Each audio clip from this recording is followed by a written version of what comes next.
మార్చి 3, 2026 కేతుగ్రస్త సంపూర్ణ చంద్రగ్రహణం.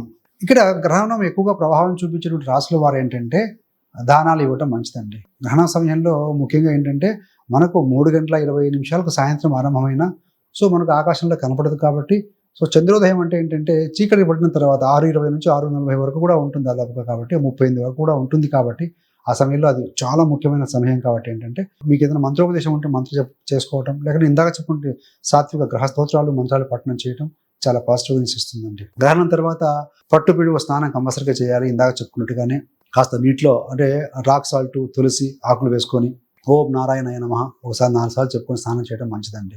దానాలు ముఖ్యంగా ఏంటంటే కిలోంబావు బియ్యము, అదేవిధంగా నెయ్యి. కిలోంబావు ఈ యొక్క ఉలవలు కేతుగ్రస్తం కాబట్టి, అంటే ఈ యొక్క ఉలవలు వచ్చి చిత్రవర్ణము అంటారు, మల్టిపుల్ కలర్స్ ఉంటాయి కదా, అలాంటి క్లాత్లో కట్టి దానం ఇవ్వటము. రెండవది ఏంటంటే బియ్యము అంటే వైట్ కలర్డ్ క్లాత్లో అన్యూజ్డ్ వాడినటువంటి క్లాత్లో కట్టి దాన మంత్రంతో బ్రాహ్మణుడికి దక్షిణతో కొట్టుకుంటే దానం ఇవ్వాలండి. అప్పుడు మాత్రమే మనకు కాస్త ఫలితం ఇస్తుంది. మీకు కనుక ఇంకా ఇవ్వగలిగిన కెపాసిటీ ఉంటే, గ్రహణము అంటే ఏంటంటే రాహుకేతు సర్పాలను ఇండికేట్ చేస్తూ ఉంటాయి కాబట్టి ఈ యొక్క సర్పానికి సంబంధించిన ఒక వెండి కానీ లేదంటే కనుక పంచలోహాలు కావచ్చు, ప్రతిమ, అదేవిధంగా చంద్రబింబం ప్రతిభ, వీలైతే కనుక వెండి చిన్నది పల్సన్ రేకులాగా ఉంటుంది కానీ తక్కువతోనే వెళ్తుంది. అలాంటివి దానం చేయడం కూడా మీకు మంచి ఫలితం ఇస్తుందండి. మిగతా రాసుల వారు ఎవరైతే ఉన్నారో వారు ఏంటంటే వారికి మధ్యస్థ ఫలితం ఉన్నటువంటి రాసులు ఇందాక చెప్పుకున్నాం కదా, వారు గ్రహణ సమయంలో మంత్రము, స్తోత్రం జపం చేసుకోవటం ఇలా పాజిటివ్గా చేయండి.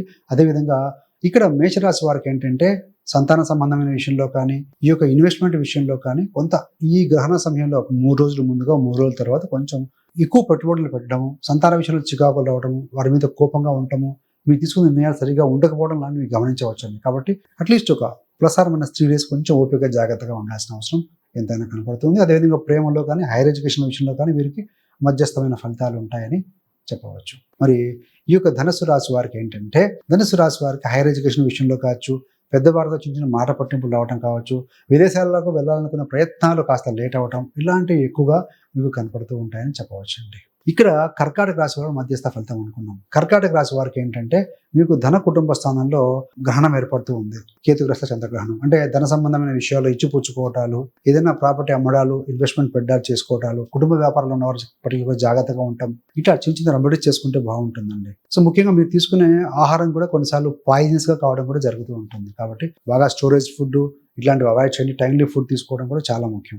ధన సంబంధమైన విషయంలో ముఖ్యంగా రెండవ స్థానం అనేది ఇన్వెస్ట్మెంట్, ధనము, మీ యొక్క నగలు ఇట్లాంటివి ఏవైనా జెమ్ స్టోన్స్ విషయంలో కూడా కొంత జాగ్రత్త, ఏదైనా లూజ్ అయ్యే అవకాశం కూడా ఉంటుందండి.